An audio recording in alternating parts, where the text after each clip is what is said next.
Hey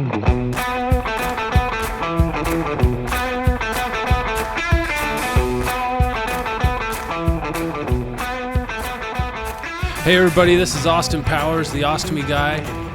We're here again today to stomp through what I really hope is going to be revealing to so many listeners, which is the normal everyday life of people out there battling it out, whether it may be carrying some illness or injury, but they're right there next to you, stomping next to you at your work.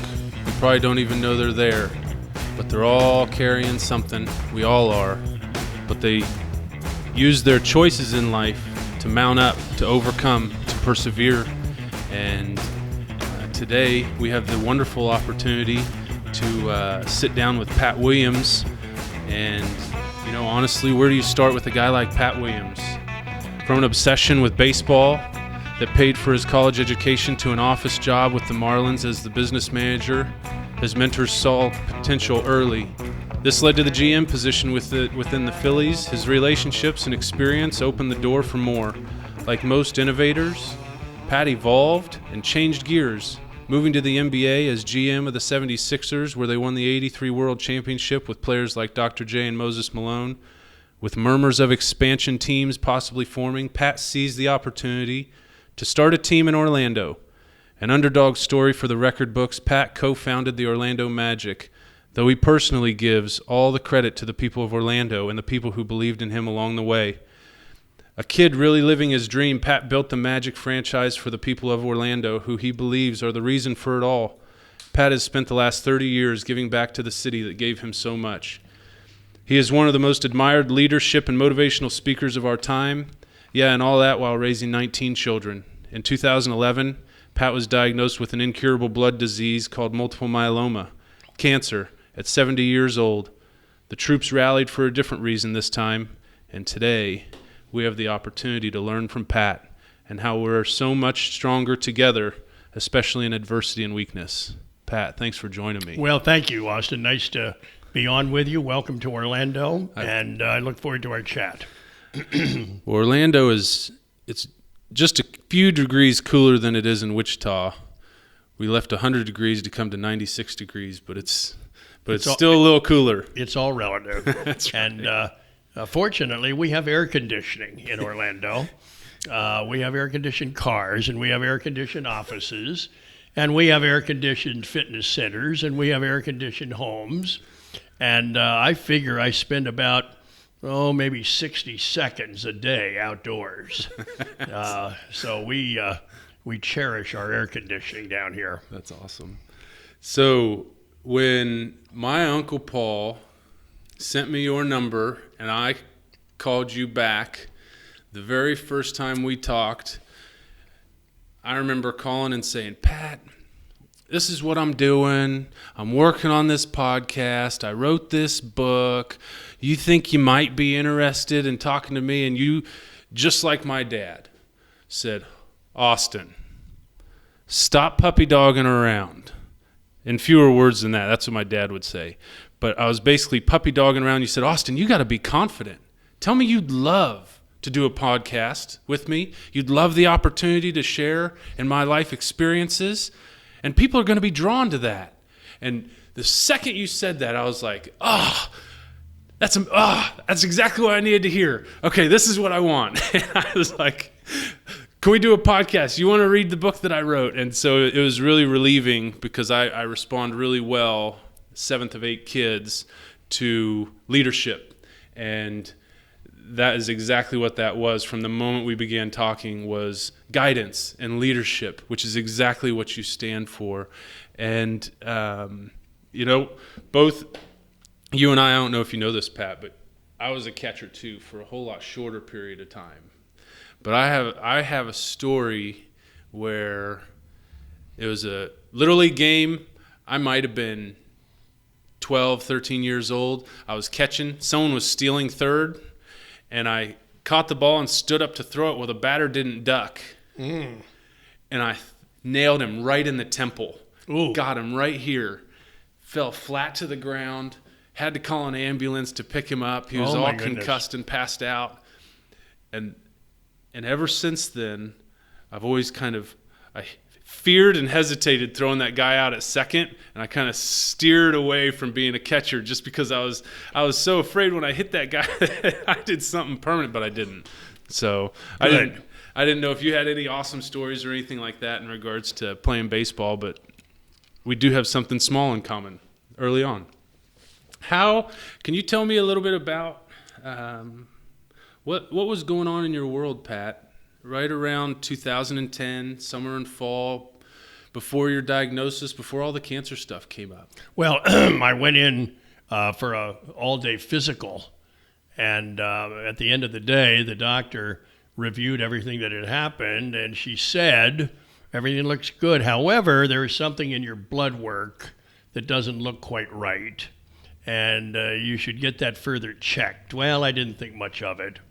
But soon thereafter, I began to experience enormous pain in my back, which I'd never had before. I thought maybe it was a slipped disc or some kind of a nerve disorder, but they couldn't find anything there. Eventually, I ended up under the care of Dr. Robert Reynolds, an oncologist. And at that point, I don't think I even knew what an oncologist was. I'd never paid attention to anything related to cancer. Yeah. But he did some tests and did more tests, and then he sat me down. My wife was with me, and he informed me that I had cancer. That will get your attention. That was like a rocket going off in my face. Mm-hmm. Cancer. I said, what do you mean? He said, well, it's a blood cancer. It's called multiple myeloma. I'd never heard of it. And I began to ask questions right away. What's the life expectancy? He said, well, 2 to 3 years. I said, is it curable? He said, no. He said, but it is treatable.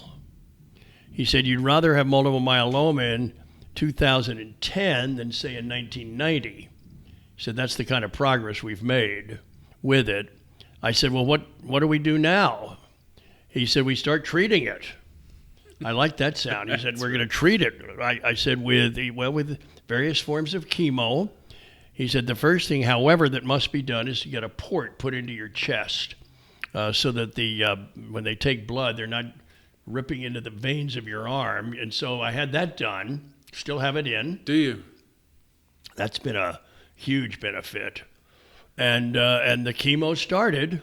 So every time you need blood work and stuff, they just go right through there? Yeah, that happened this week. They needed to take blood to have it looked at and examined, and they just take it out of the port. Whereas it saves the wear and tear on those veins in your elbow and your arm. And I'm a bad stick anyway, they tell me. Anyway, we started the chemo. They wanted to get me into remission. After a year, it had not happened. So the next step was a stem cell transplant. That was a pretty major undertaking.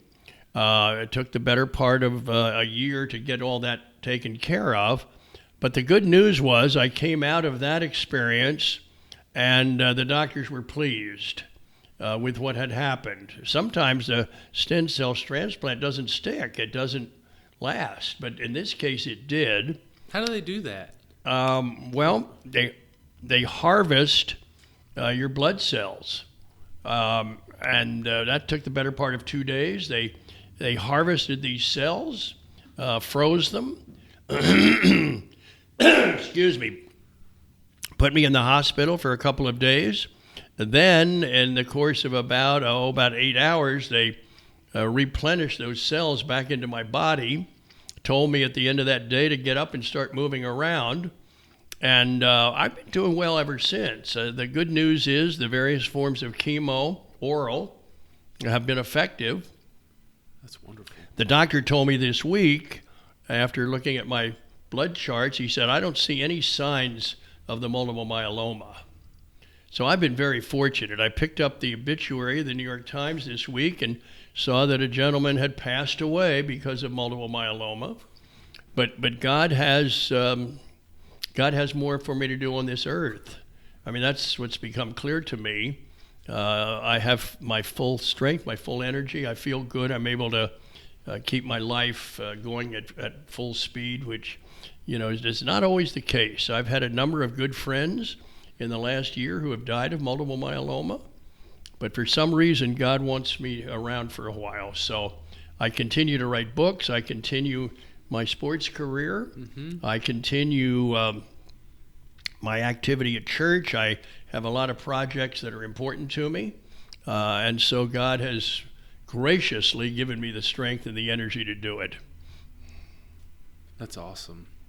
What was going through your head when, I know it shocked you a little bit, but when you heard the news, but let's say over the next handful of months, as you're doing the stem cell, over the next year, give or take. But there's a period where you're saying, God, why me? I mean, but I was faced with a decision. First of all, we had to make an announcement, I felt, to go public with it. I wasn't going to be able to mask this. Plus, if you want people to be praying for you all around the world, we felt it was important to get the story out there.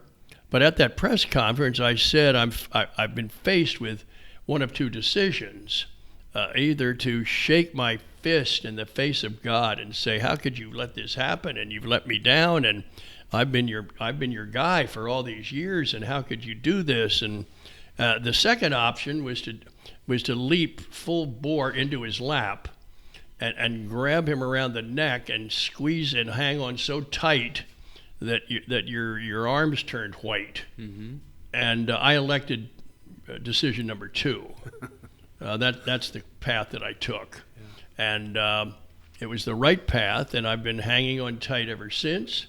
I think that I've been, since then, I've been more serious about my study of God's Word and immersing myself in the study of the Bible. I feel that my prayer life is a lot more significant now.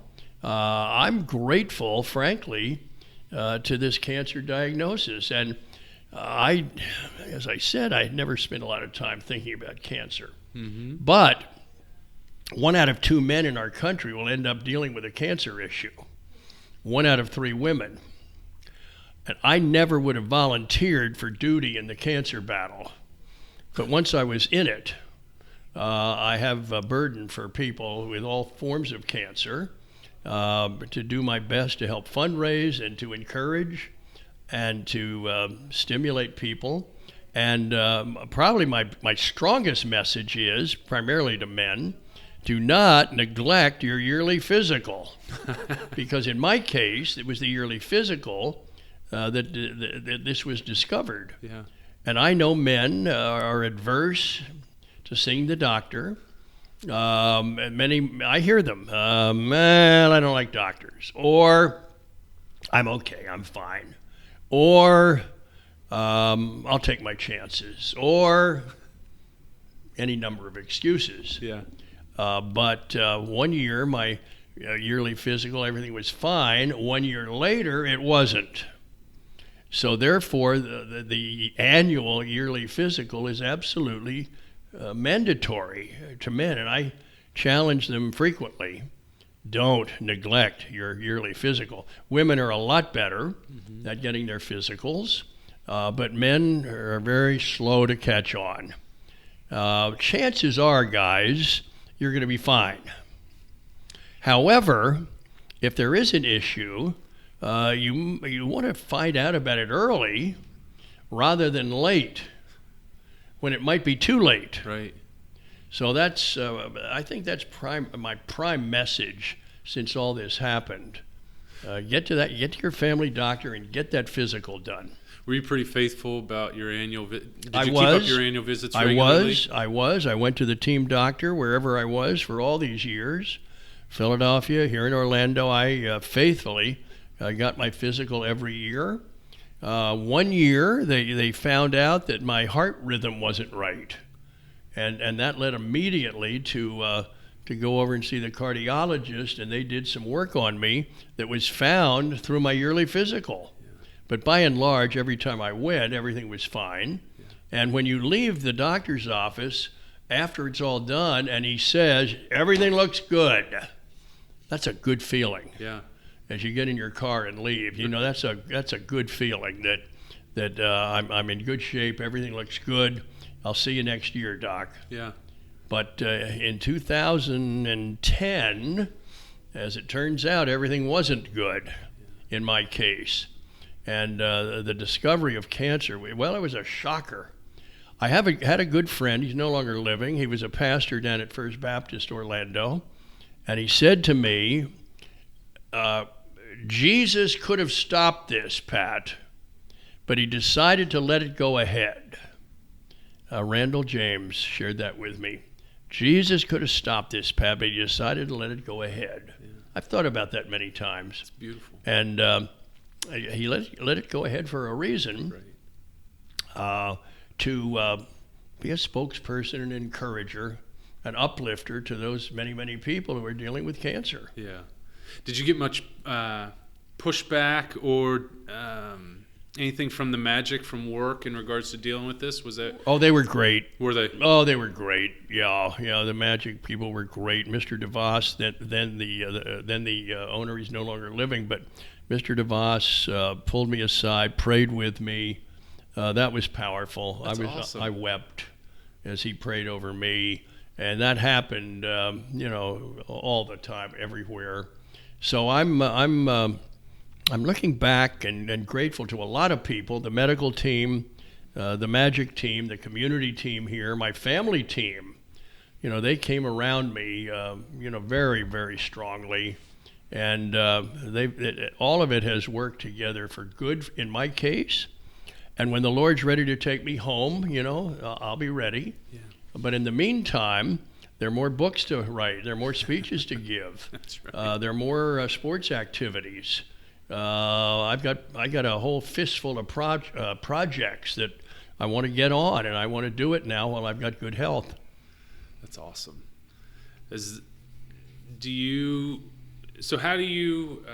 How are trials?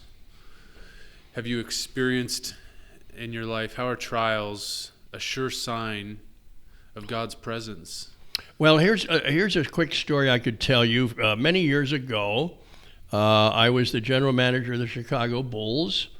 I had become a Christian in 1968. This would be maybe 1972, 4 years later. I was in Chicago as the 29-year-old general manager of the Bulls, and we began to put together really a good team, and the crowds picked up. Things were really going well for me. But then a number of circumstances began to take place where everything kind of turned, and now I had all sorts of adversity and issues. I was going to the Moody Church at the time. Dr. Warren Wiersbe was the pastor there. I called him up and told him I'd like to see him, needed to talk to him. So he came over for lunch, and we had a nice chat, and then he said to me, "What's up?" And I began to describe to him all the things that were going on in my life, the turn of events that were going on. And Dr. Wiersbe looked at me and he said, "Pat, don't waste your sufferings." That's not what I wanted to hear that day. I began to think, well, where's the hug? Where's the where's the arm around? Where's the I don't know, the nice, loving statement? Right. He said, "Don't waste your sufferings." I said, "Doc, what do you mean?" He said, "Well," he said, "we're all going to deal with them in life. Life is not a throne of roses. We're going to have problems. We're going to have disappointments. We're going to have failures." And he said, "My advice is don't waste them, because it's during those times that you are suffering and you're dealing with tough things that you're a lot more teachable. You're clinging to the Lord, whereas if things are really going smoothly, you tend to become very independent. Mm-hmm. You won't always be in this position of suffering, and so you don't want to waste it, because on the other side of the suffering, you'll come out of it, but you want those suffering periods to be lessons that are valuable, that are teaching you something. Yeah. Because you're going to be running into people throughout life who are dealing with tough stuff, and you want to be in a position to help them and counsel them and advise them and encourage them, and you can't do it unless you've already been through it. Yeah. That was quite an important lunch. Maybe the best single piece of advice I've ever gotten when I really get down to it. Yeah.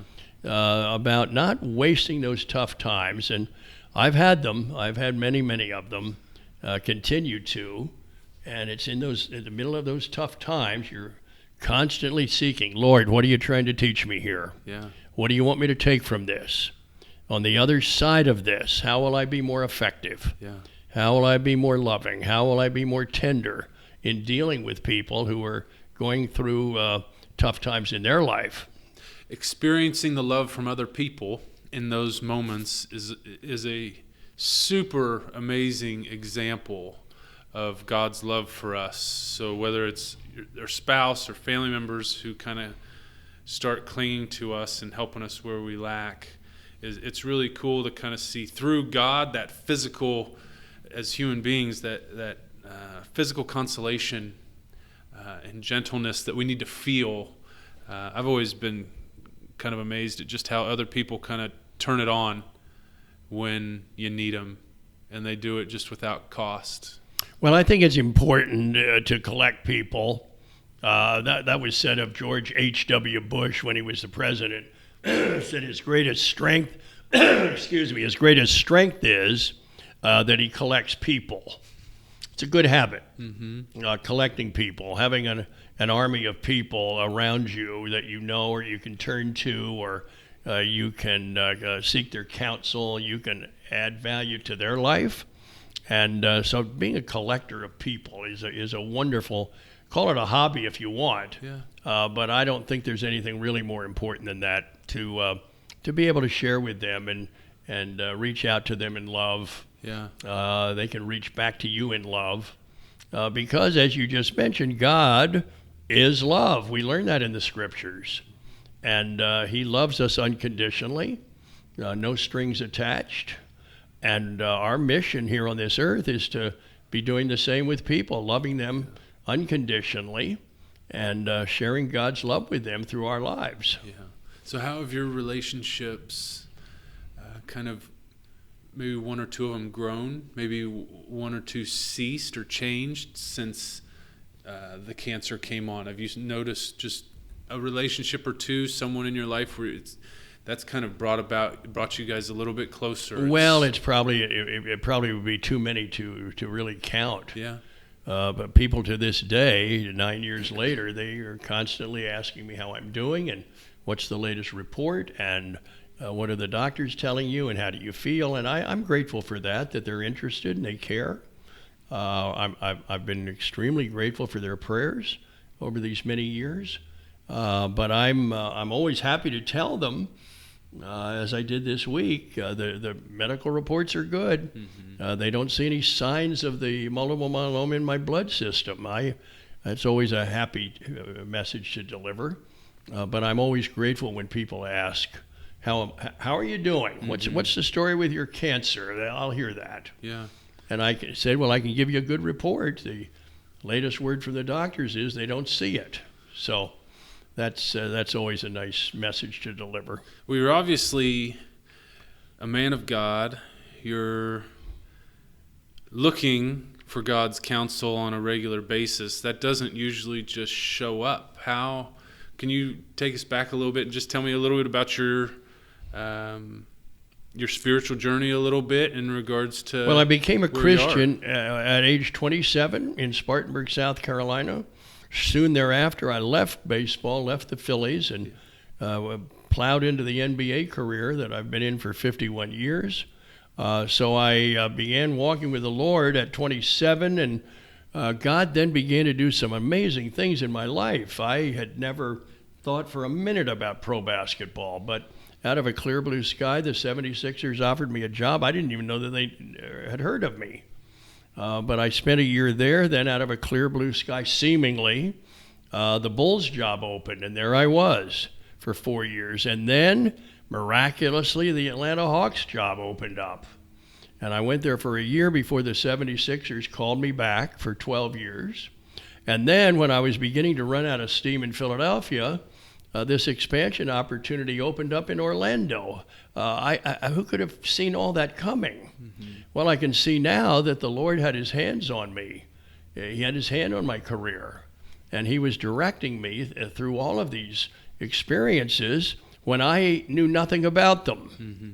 But I just felt, Lord, I'm in your hands, and I'm going to follow your lead, and wherever you want me to go, wherever you want to take me, I'll be ready to go.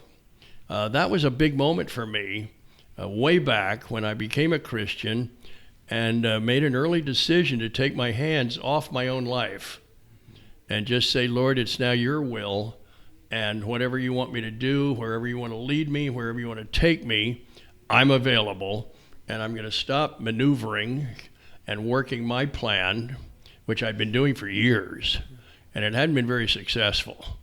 And then suddenly, after becoming a believer and saying, Lord, here I am, and take me however you want me, boom, boy, things began to happen.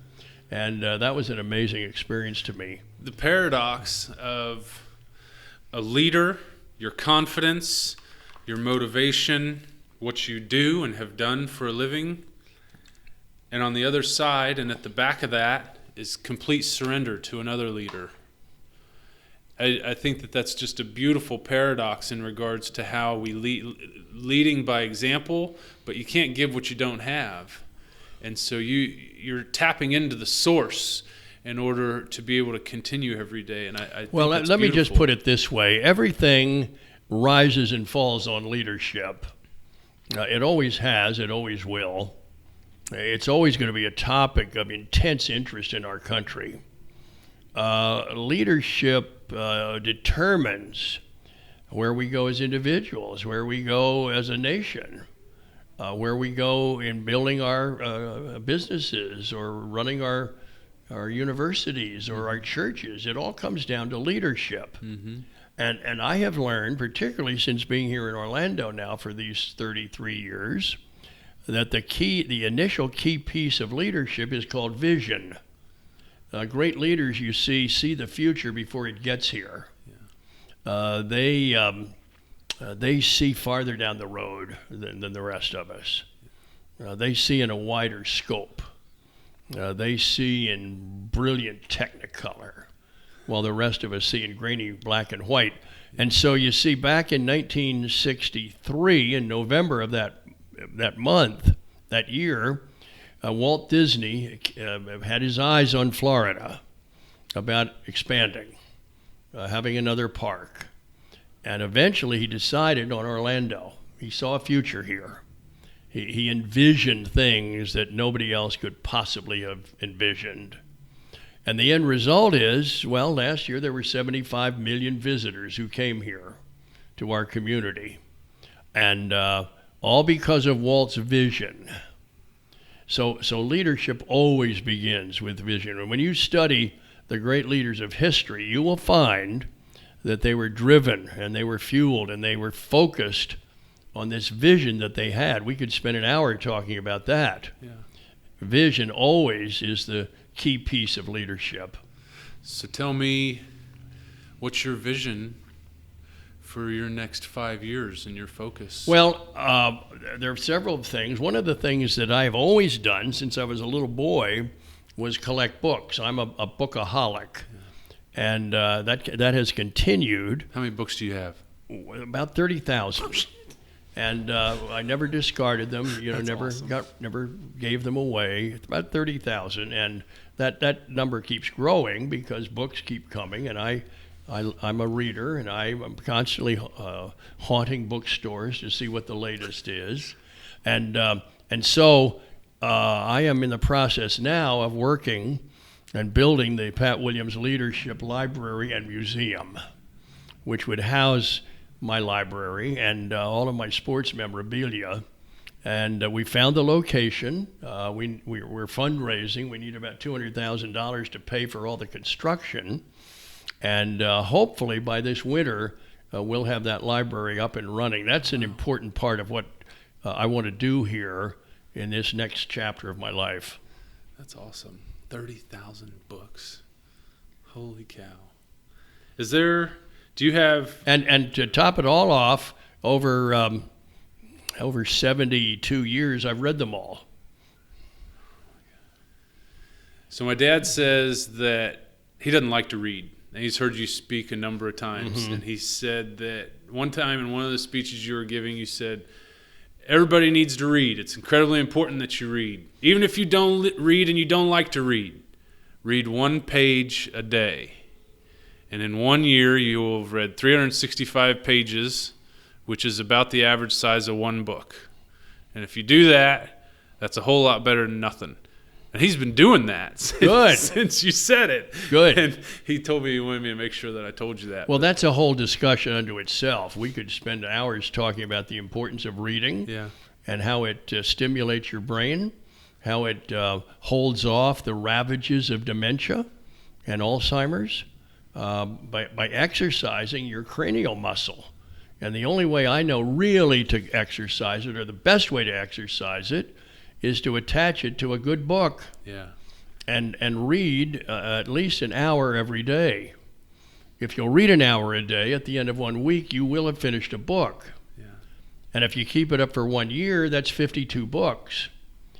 I'm often asked, well, what should I read? And I say, well, what are you interested in? That's where you should be reading.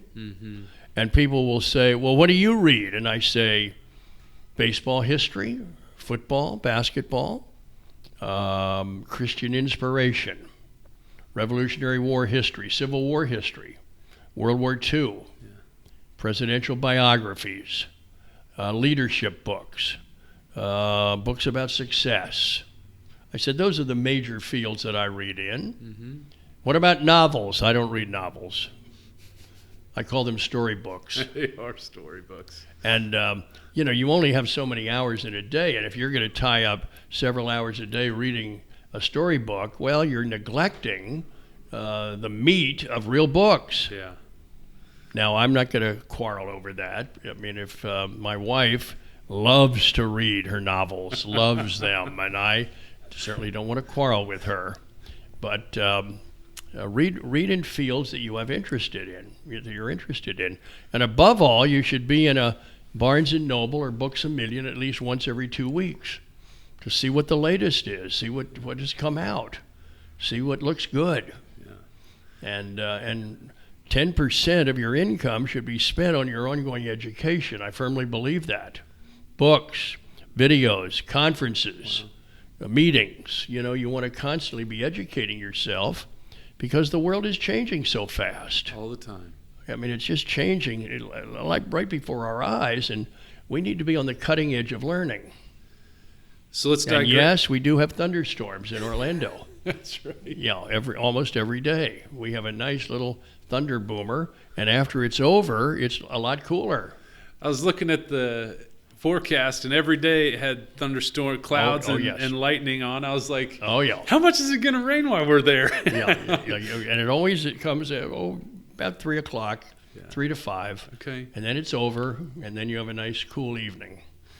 So let's digress back just a little bit really quick. So is there one person that you could think of that you maybe feel like you missed an opportunity to have a relationship with over the years? What, old girlfriends? Sure, if they're the pinnacle. Oh, I had a few of them. I'm kind of glad God did not allow them, even though I didn't know him then. But I continue. I didn't mean to. No way. I'm just curious if there was somebody in your life that you might have missed the opportunity to have a relationship with, that it just might have passed you by, or if you're one person that just seizes those moments when they happen. Well, that's a good point, and I've always been outgoing and aggressive in that manner.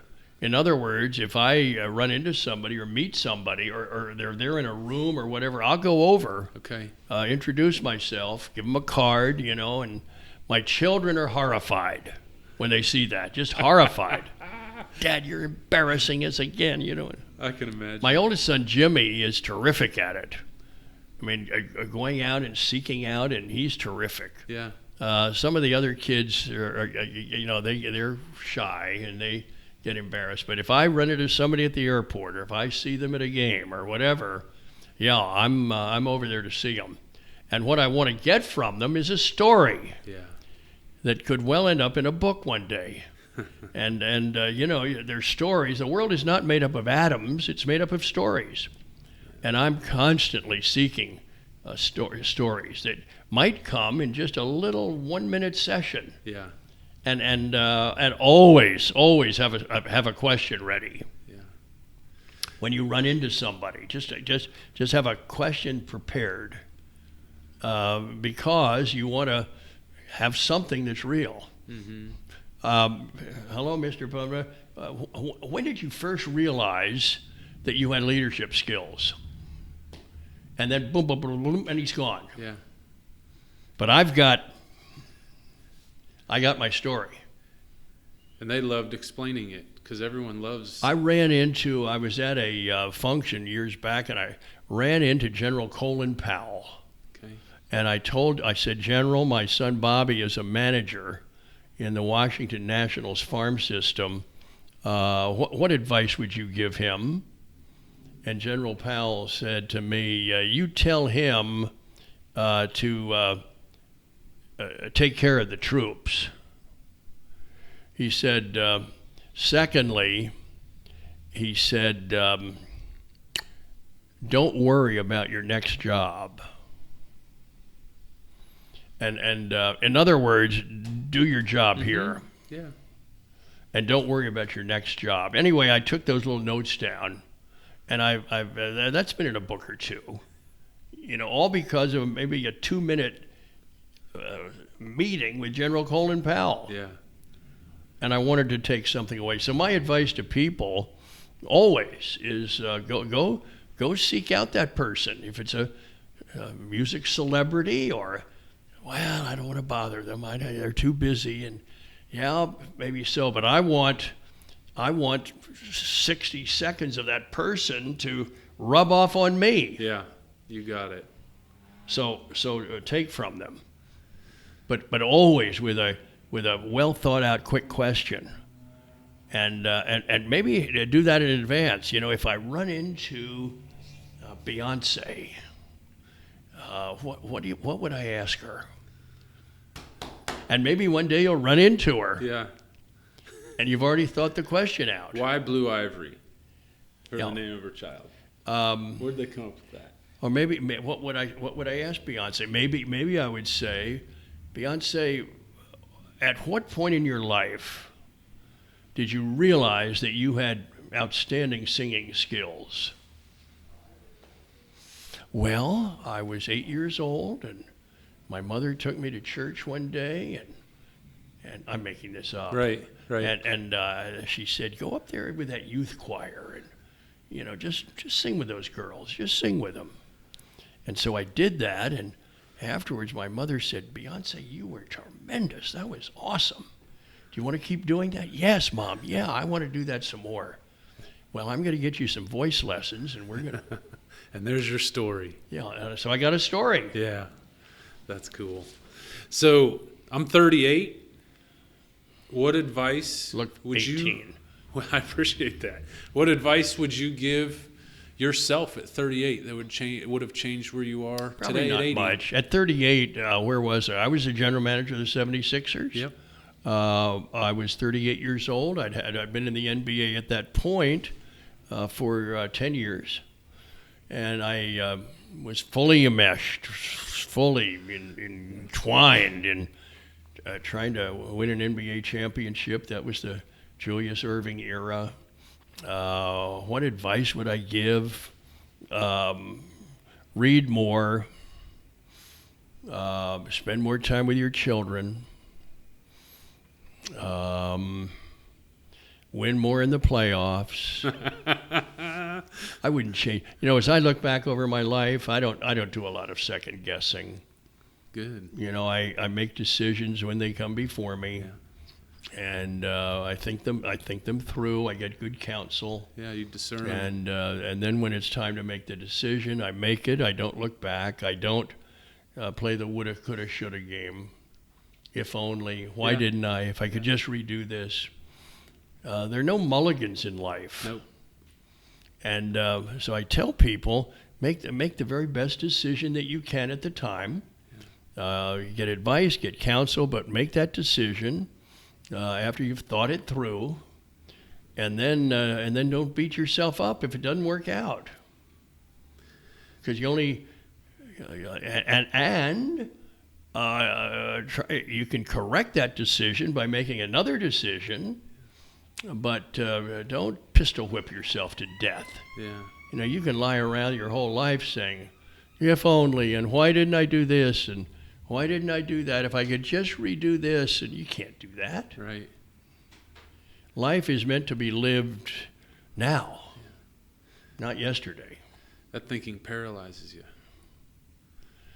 So, my dad is I'm just guessing, but my dad's a huge Jimmy V fan, and I'm wondering if you have a Jim Valvano? If you have a Jimmy V story. Well, I knew Jim. I knew him, yes. I remember we shared a podium in Philadelphia years ago at a roast. Who were you roasting? Well, they were roasting Rolly Massimino, who was the coach at Villanova. They just won the NCAA titles, and they brought in an army of roasters. And I was there. Jimmy Valvano was there. And let me tell you, Jimmy in front of a crowd was legendary. I mean, he could light a crowd up. He was good. He was awfully good on his feet. Yeah. And so I got to know him and had a friendly relationship with him. Shocked, when cancer hit him hard and took his life at a young age. Just shocked. Yeah. But fortunately, he had a huge number of friends, Dick Vitale primarily, who have spent all these years fundraising, to battle cancer, particularly youth cancer, in Jimmy Valvano's name. So Jim's death really has carried on his name, and the fundraising to battle cancer has been phenomenal. It's a great story. Yeah, he's got a really. He had an army of friends. Mike Krzyzewski was very close to him. Jimmy V, he was a piece of work. I listened to his Cutting Down the Nets talk at least 2 or 3 times a year. My dad, he spoke at the $1 Million Round Table, and they were selling copies of it after it was over. My dad bought a bunch of copies, and he sent them out, and I've been in the same business with my dad, so he gave me one of his tapes back when my car had a tape player, and I was listening to that over and over. Well worth. But it's well worth so listening. Good. Yeah, he's a great one. His legacy will be around for a long time. Unbelievable. How are we doing on our podcast? Are we getting everything done? Yep, we have one last little area. You think your listeners are having a good time? I hope so. Good. 700,000 podcasts in our country. So amazing. I never knew what a podcast was. It's just till today when you explained it to me. Random radio. That's what it is, yeah. Isn't it? Random radio that everyone can do. It's like Uber for radio. Everyone can do it. You just sit at home and do your podcast, right? I turned a room into a studio, and I have people come over to my house and sit and talk to them just like this about stuff that they're dealing with and stomping through it. Now, can you do your podcast without another guest, or can you just? No, I can. I just haven't yet. I'm trying to have it be very much more conversational. Okay. Just because I think that there's a lot of information and advice to be had when people are talking, rather than being talked at. Well, tell me what else you want me to engage with here. Well, I usually end with favorite quotes, but today we're going to end with the quote, at least this part of it, the quote that you already said, and that's "Don't waste good suffering." There's no better line to end this talk in regards to covering it all. Well, I agree with that. Life is meant to be lived, but we all face hardships. Mm-hmm. We all have death in our family. We all have firings in the workforce. Yeah. We all have divorce. We all have illness, injuries. We all have tragedies that take place. We're even if we are tight with the Lord, we're not exempt from those problems. Yeah. But God is saying, learn from them. Right. Take them. Use them. So you'll be able to comfort my children out there a lot better. And if you don't have those problems, you end up like a well-fed house dog. You just are bopping along and everything's smooth and you're not of much use to anybody. That's right. But when the tough times come, then you really have a mission. You really have purpose on this world. So you reminded me when you brought up everyone deals with the firing or just different adversity that people deal with, that my nephew, Ben, who you saw, he asked me to ask you, what goes through your head when you have to let somebody go that you care for? Oh, that's nasty. That's awful. That's a tough one. I've had to do that. Not a lot, but there have been times when I had to do it. Yeah.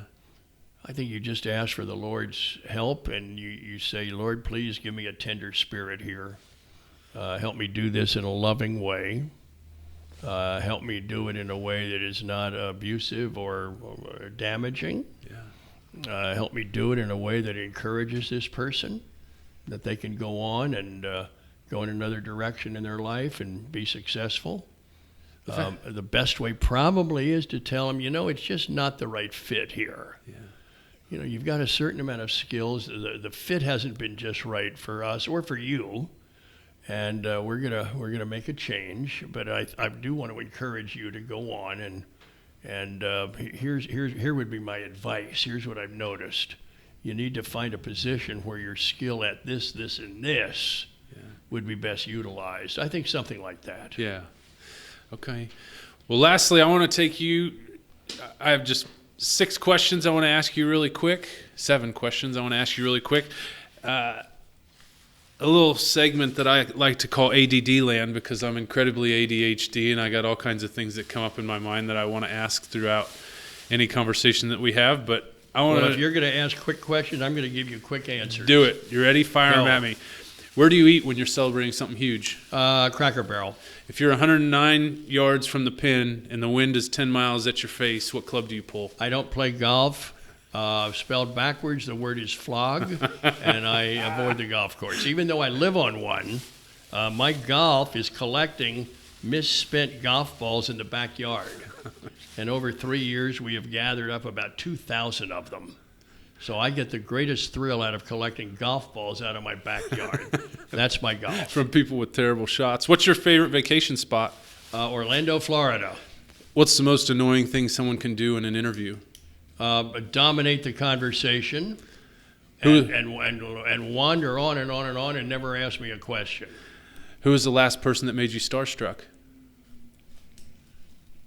Ted Williams, the great Red Sox hitter. Favorite memory of your mom or dad? Quick. They cared about me. Highest and lowest number you've ever seen on the scale? 258. Lowest, when I was in high school, I was probably about 170. And that's it. That's everything I wanted to ask you while we were talking. Thanks, everybody, for listening. Subscribe to the Ostomy Guy podcast. Follow us on Facebook, Instagram, Twitter, and the YouTube channel, The Ostomy Guy. Thanks a lot. See you next time.